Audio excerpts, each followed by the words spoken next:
The watch company that's an official supplier to the US and Canadian military. Not was, is, and you can buy the exact same watch they issue. Let's talk about the Marathon GSAR.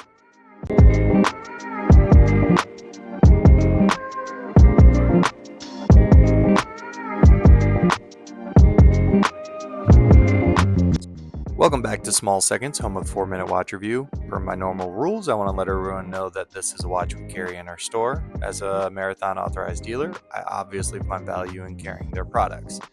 So today we're going to look at the Government Search and Rescue, better known as the GSAR. It's available in Classic Black or the Arctic White Dial Edition, and we'll look at both versions today. Marathon traces back to 1904 through the Weinstrom Watch Company, founded by Russian immigrants who eventually settled in Montreal.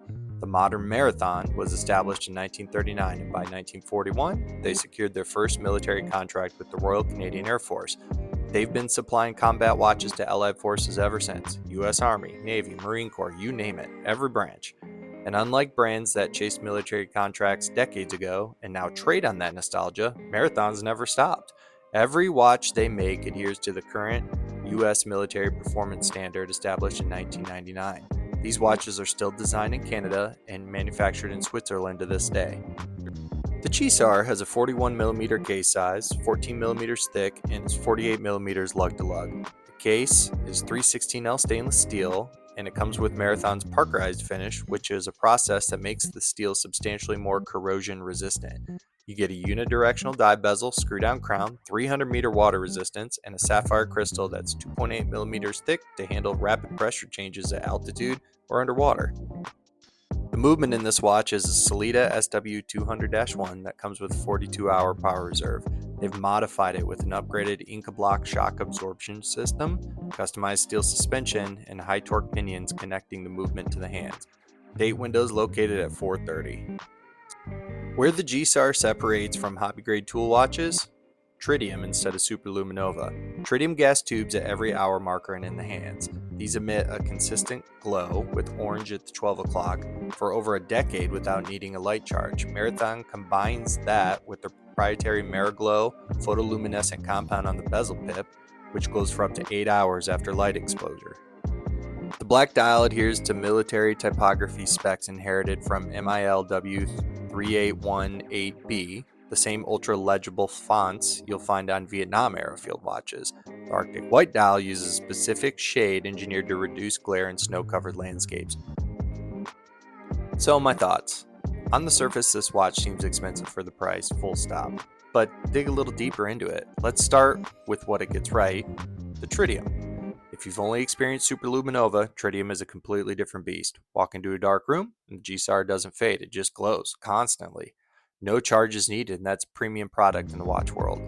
The case finishing is blunt force utilitarian. The parkerized steel looks and feels like a real tool. It's not polished at all. It's not trying to be jewelry, just screaming utility. And the thick, grippy bezel is genuinely over-engineered for glove use. The tactile clicks of the bezel are absurdly satisfying.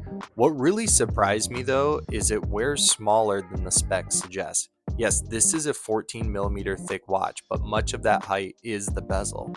The dial sits recessed to allow the hands to sweep over the tritium tubes. And the 48mm lug-to-lug keeps it reasonable on most wrists. On my 7-inch-ish wrist, it balances pretty well. I'm not sure if this is a popular or unpopular take, but the Sellita SW200 movement is the right choice here in my opinion.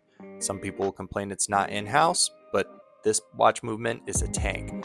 Parts are everywhere, and any competent watchmaker can service it. When you're issuing watches to military units deployed in hostile environments, you don't want some bespoke proprietary caliber. So things I'm not hot on, the case finishing, while super durable, lacks any real visual interest. If you want polished chamfers and intricate brushwork, you are shopping for the wrong watch. At this price point, this watch starts to compete with Oris and even some used Omega or Tudor watches. So those offer a little bit more refinement. But here's what tilts the scale in my opinion, provenance. This isn't a watch pretending to be something it's not. Navy SEALs have worn this exact reference in operations. Canadian JTF2 operators carry it. The GSAR doesn't need to cosplay as a military watch. It actually is one. That is all for our review of the Marathon GSAR. Let me know in the comments your experience if you've owned this watch. I found it really interesting to hear the experiences that everyone else has had. If you're looking to buy this watch from an authorized dealer, don't forget to visit our site, smallsecondswatchreviews.com, where if you sign up for our monthly newsletter, you can get 10% off your first purchase. Cheers, have an awesome day.